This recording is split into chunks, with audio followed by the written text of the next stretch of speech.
Tara, samahan nyo ako, panibagong araw, panibagong pagsugod naman. At kasama ko ngayon ang dalawa na tropa ko, si Ardel at si Arjon. Ayun, kinailangan pa namin lalakarin papunta sa ilog dahil hindi magkakasya ang mga sasakyan dito. At habang lumalakad ako ay kinagat nga ako ng langgam dahil naapakan ko.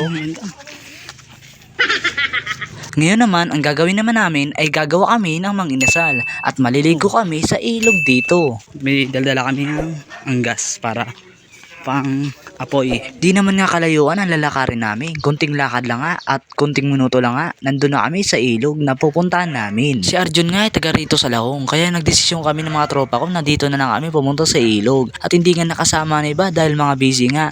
Dahil dito ang gusto namin dahil wala nga katao-tao at kunti lang kundi kami-kami lang. Kailangan pa namin lakarin na papunta sa ilog pero hindi naman malayo. Malapit lang, kunting lakad lang at nandyan na yung ilog.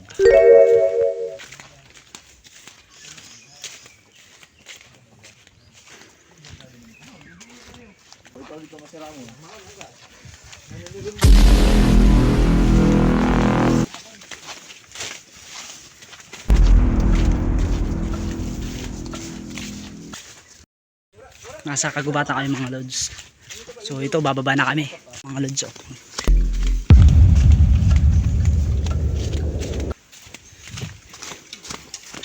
Sa paglalakad namin ng mga ilang minuto ay papunta namin sa ilog. Yun, may lalakaran pa.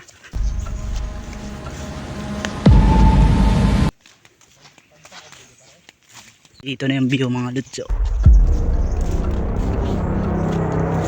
At matatanaw na ang ilog dito dahil nandito na kami. Wow.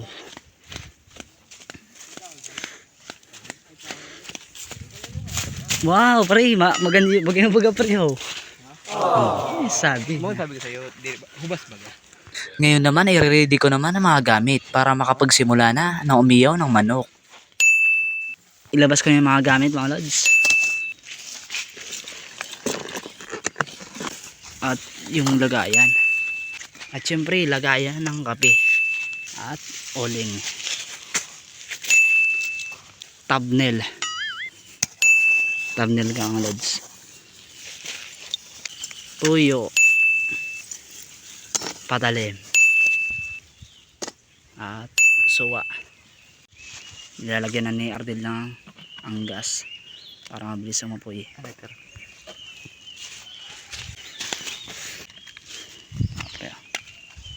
Sinimulan na ni Ardel na pabagayin ang uling.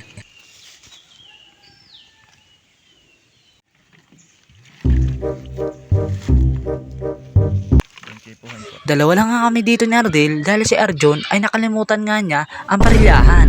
Kaya bumalik pa siya sa bahay nila na ang parilyahan na gagamitin namin na iyawan ng manok.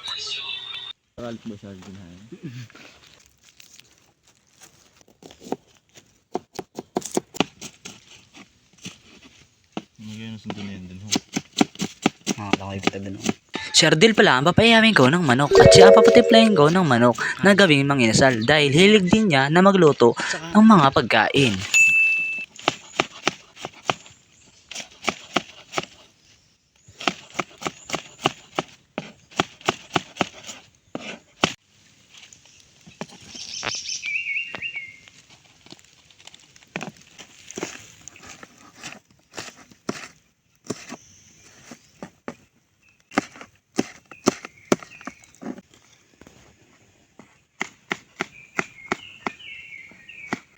Ay sana. Sa YouTube.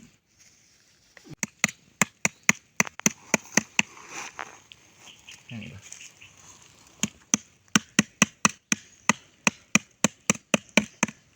At ngayon naman ay hugasan naman ang manok.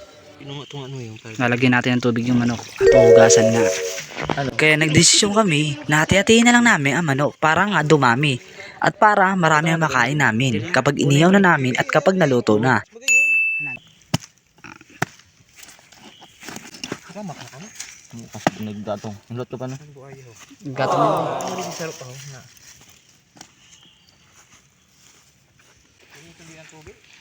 Oo, salog. Fresh water pa no. Nalalagyan pa na ako pa rin pagdagat. Madlatong pare. Yo, maski magmuklat ka din mahadlat man.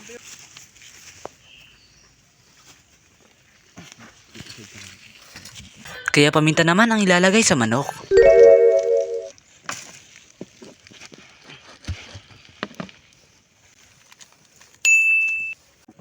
Ang sumunod naman na nilagay, ang toyo nga. At syempre, hindi mawawala yung oyster sauce na nagpapalasa nito na manok.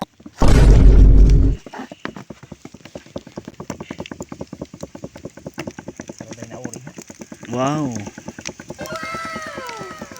Katrabaho. Sarok pare sa Hindi, itatry natin kung ano bang lasa ang recipe ni Padre Ardel.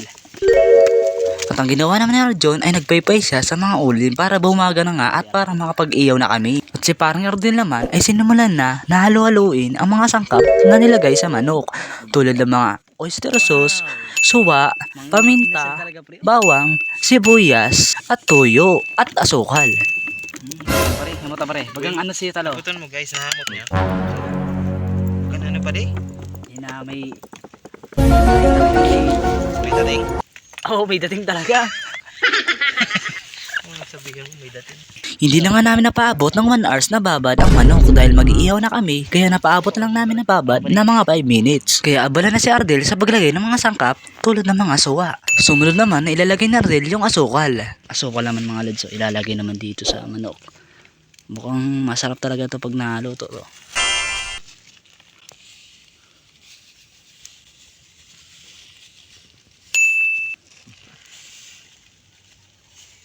Kaya ang cooker namin ay nagbasama na ng paa dahil sobrang lamig nga ng ilog dito. Nandito kami ngayon sa probinsya ng Lahong. Sa baryo kami ngayon. Napakaganda ng hangin dito dahil napaka-presko at sariwa. At dito kami maliligo mga ladso. At nag-iyaw pa kami na manok na gawin natin mang inasal. Hintayin na lang natin yan tapos maliligo kami. Titimpla muna ako ng kape. Kaya taka mga lads. Baka naman, Nescafe. Kaya nga dumala ako ng thumbnail dahil magkakape kami dito dahil ang thumbnail na ito ay hindi nga lumalamig ang mainit. Kaya napakasarap nito kapag meron ka nito. Kaya inilagay ko na ang Nescafe sa thumbnail. sarili siya. Nalagay na pala na manok, nakalimutan ko ng videoan. Kaya sinimulan na ng dalawa na iyawin na ang manok at nilagay na nga sa parilyahan. Ikaw, saan ka bumabangon? Ako, kung hindi lang talaga ako babangon, kung wala talagang pasok. Kape mo na ako pre. Di na nagpatambik-tambik pa si paring Arjon at sinimulan na niya na maligo sa ilog. Ito nyo yan. Manok. At ito yung kape namin. Kahit tumba na kami, babangon kami para sa kape. Tabangan ako para sa iyo. Punta na kayo dito kahit hindi mataas yung tubig. Creamy. Delicious. Sauce. Kape para bumangon ka. Kape mga lods. Ako, mahilig ako sa sanay ako sa bulod. Kaysa ang iba nga ni, ang iba baga, guys, Para mag-relax na baga normal lang sa ato. Nagkikinaw pareho. May isda pareho. Ito. Sayang hindi kami nakadala ng pang banwit dahil may mga isda pala dito at kumikinaw nga yung ilog. Parang may isda mga lods. Oh. Kumikinaw ah. Apo yung mga lods. Nagpaapoy mo na si Arjon para pambugaw sa mga lamok. Ang sarap talaga mga lods mag nature trip. Kaya kayo mga lods sa mga tropa nyo, mag nature trip na kayo. Ang yung mga plano talaga ay talagang nagiging drawing lang. Yung biglaan ay natutuloy talaga. Kaya kami ngayon ay tuloy lang ito dahil biglaan lang nga. Kaya habang naghihintay kami na maluto na ang iniyaw na manok ay nagbabad muna kami ni Ardel at naligo muna ako sa ilog at si Arjon naman ang nagbantay sa iniyaw na manok. Kaya habang naliligo ako, parang napapa-overthink ako na what if may ahas dito sa ilalim ng tubig. Kasi nga, di ko na makita yung nasa ilalim kasi lumulubog na kapag lumalangoy ako o kapag tumadaan ako sa mga tubig dito. At bumalik muna ako sa hubas para tignan ang iniyaw na manok kung luto na. At sa pagbalik ko nga ay binaligtad na ni Ardel dahil luto na nga nasa ilalim. At hindi nga namin pinapapoy dahil usok lang nga o init lang nagpapaluto nito. At para hindi masunog. Ilaw pa no? Naputok pa talaga yan? Basa pa. Yun na ano. Wow. Kamatis. Si Pipa de Ardilan cooker ngayon. Ang mumukbang na lang. At syempre hindi mawawala yung tuyo kaya nilagyan na ni Ardel ng tuyo ang mga kamatis na lalagyan. At tiniplan na nga ni Ardel ang sausawan kung tama ba o sakto lang. Sabi ko sa inyo boy, pag sinawsaw mo yung boy, gano'n ka. Ikaw may isda talaga ha? Isda. Kaya habang nagbibideo ako,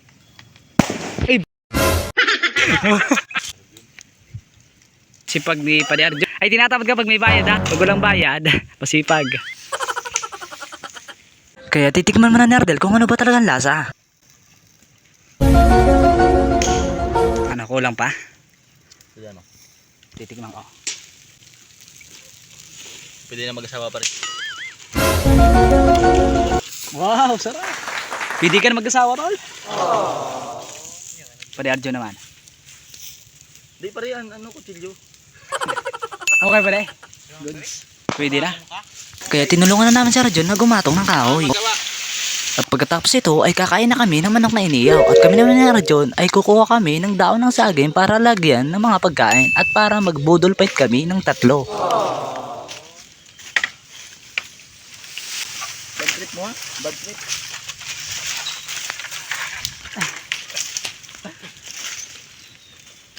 Guys, ang hirap guys, maghirap ng hanap ng pera. Kukuha muna kami ng daon ng saging para ma-budol fight na kami. Ako si Arjon para umanap ng daon ng saging. Tumalon na pala si Arjon sa puno ng saging.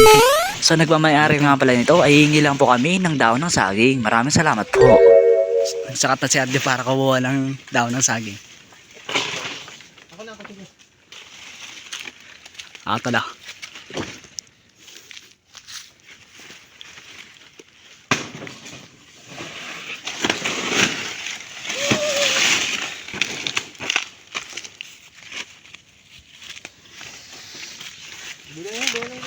So, ito na mga lods. So, isa lang kinuha namin. So ngayon pagdating namin dito ay luto na.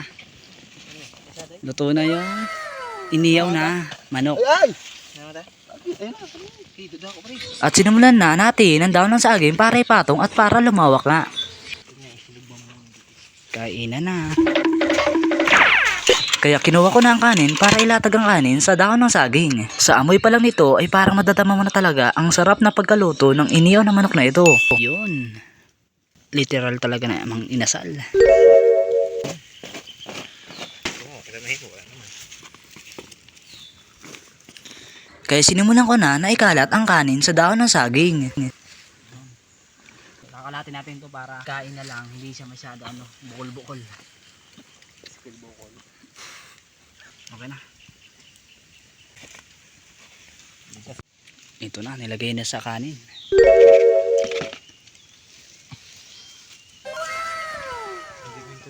Tamang-tama na nagugutom na ako kaya napakagana na kumain ng manok na iniyaw ngayon. At syempre hindi mawawala yung kamatis dahil napakabagay dito sa manok na iniyaw. Karambutan na kita. Timelapse sa sinipat eh. Right. Let's get it on.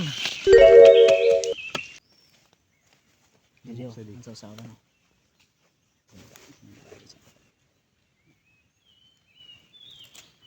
Mana? Kaiban na. Let's go boys. Ano yun? Sasawa mga lods. Baka nabisa man yan. Naluto man sa lod. Naluto man. Sakto na yung naluto tayo. Dito, inubos ito naluto dito. Marunong talaga si Ardel magtimpla ng manok dahil ang lasa niya para mang inasal talaga at matamis nga ang lasa nito ng manok na ito. Mamaan. Sa tropa din. Sa aga. Wag daw ha?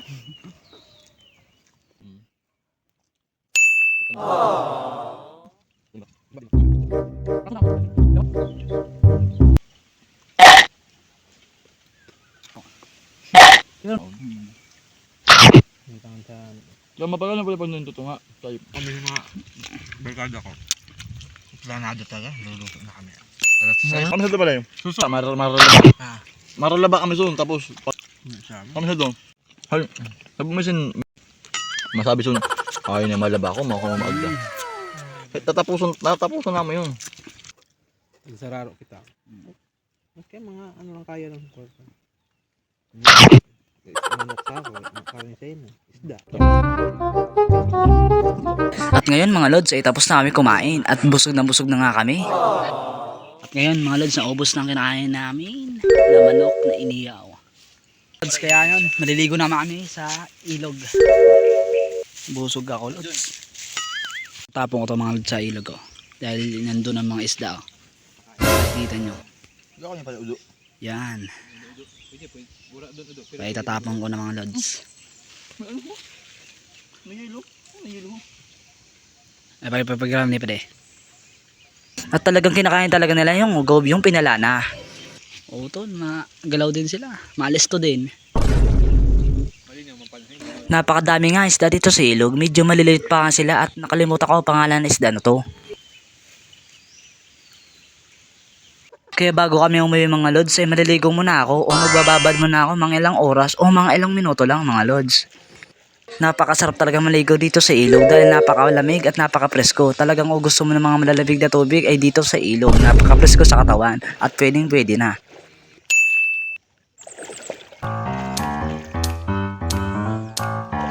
Kaya bumangon na ako at dahil bibihis na ako. Lods, ay pauwi na kami ng mga kasama ko. Kaya hanggang sa muli mga lods. Ingat kayo lagi. At God bless. At shoutout po sa inyo lahat. At sa susunod naman na video natin. Kaya I love you. After the tone, please leave a message.